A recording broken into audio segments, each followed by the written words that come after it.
این منم. آدم خوششانسی نبودم. برای هر چیزی که بهش رسیدم خودم تلاش کردم و جنگیدم. یاد گرفتم این منم که برای من میمونه. خیلیا ترکم کردن. خیلیا وسط راه تنهام گذاشتن. خیلیا به هم نارو زدن. حتی خیلیا فراموشم کردن.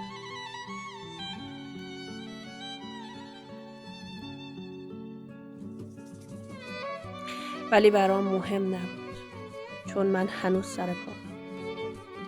هنوز زندگی میکنم. هنوز نفس میکشم.